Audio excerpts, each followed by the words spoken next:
Target ng prosekusyon na mabuksan sa impeachment trial ni Vice President Sara Duterte ang ilang tax record niya at ng kanyang asawa. Magagawa kaya yan tulad ng nagawa noon sa impeachment trial ni dating Chief Justice Renato Corona? Nakatutok si Sandra Aguinaldo.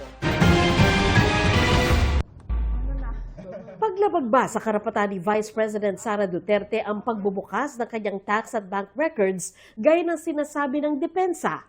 O paglalahad lamang ng katotohanan gaya ng sabi ng prosecution? Dahil ako po ay nagsimula magtrabaho. Mainit na rin itong pinagdebatihan sa isa ring impeachment trial noong taong 2012 laban kay nooy Supreme Court Chief Justice Renato Corona. Kinuwestiyon noon kung tama ang kanyang idineklarang yaman, kaya pumirma siya sa waiver para mabuksan ang kanyang mga bank account. Ito po, pirmado ko na po. Pero meron siyang kondisyon. Dapat daw pumirma din ng waiver ang mga mambabatas. Kung hindi sila papayag sa hamong ito, bibigyan ko po ng direktiba ang aking defense panel na i-rest na po ang aking depensa.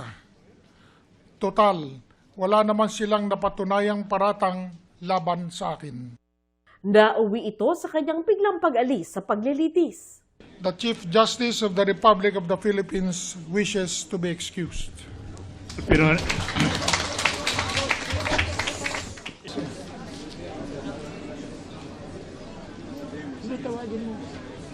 Counsel for the defense, will you kindly yes, Your Honor, advise your client to return to the witness stand? I respect him as a Chief Justice, but this court must be respected. Quiet. At ang kanyang tax records na ungkat pa rin noon. Paliwanag din ay Bureau of Internal Revenue o BIR Chief Kim Henares na tumestigo sa trial.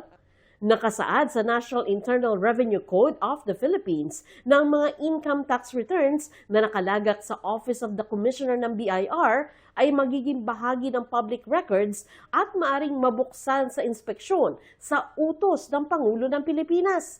Noong mga panahon na yon, pinayagan ni Pangulong Noynoy Aquino ang pagre-release ng tax records ni Corona. Ako yung sinupina ng Senado na mag-testify at dalhin ho yung mga income tax return ni Justice Corona, the wife, the children, and the son-in-law.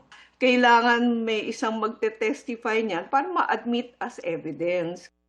Ngayon, tax records naman ni Vice President Sara Duterte ng kanyang mister at kanila mga negosyo ang gustong maungkat sa kanyang impeachment trial. Bagay na tinutulan ng defense team ng bise dahil labag-an nila sa batas at labag sa karapatan ng bise sa due process. Let's look at the tax code.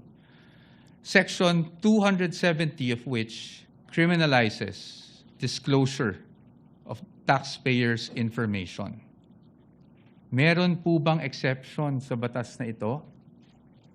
Meron po, but it is limited. Kasama po bang impeachment? Hindi po. Ayon sa ilang abogado, tulad noon, nasa kamay din ng Pangulo kung magagamit itong ebidensya. So, magsusupina ho siya kay Commissioner ng BIR. Ngayon, ang Commissioner ng BIR, susulatan niya ngayon ang Presidente na meron ho ako natanggap na supina. Pahingi ho ng authority nyo na pwede kong i-release. Kasi kung hindi nyo ako bibigyan ng authorization, hindi ko pwedeng i-release. Gayunman, pinag-iisipan pa ng prosecution kung kailangan pa ba talagang gambalain ang Pangulo. Legal strategy po yan. Hanggat maaari, siyempre ayaw naman natin na guluhin pa ang ating executive. Sabi naman ng Malacanang, wala pang request kay Pangulong Bongbong Marcos para sa isang authorization. Sa ngayon, wala pa rin po. Wala pa rin pong ibinibigay na anumang request. Bukod sa tax records, pinapasabi na rin ng prosecution ang bank records at reports ng Anti-Money Laundering Council ng mga confidential deal.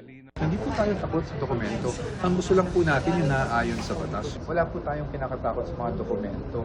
It's really that, when we're trying to obtain evidence, procure evidence, it always has to be within the limits of the Constitution, the laws, and the rules.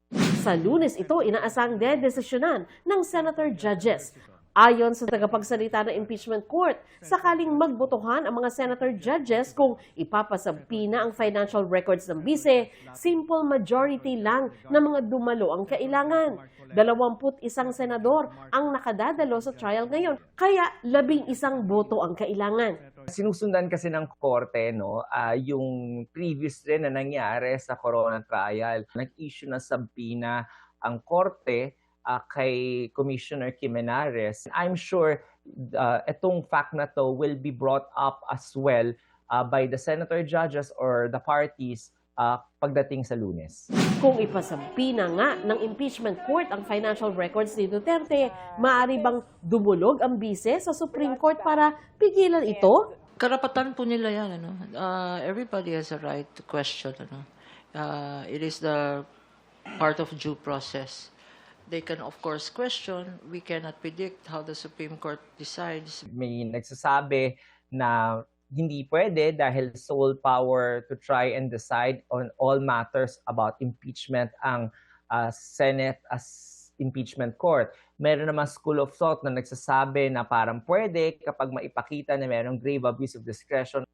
Sandra Aguinaldo, Nakatutok, 24 Oras.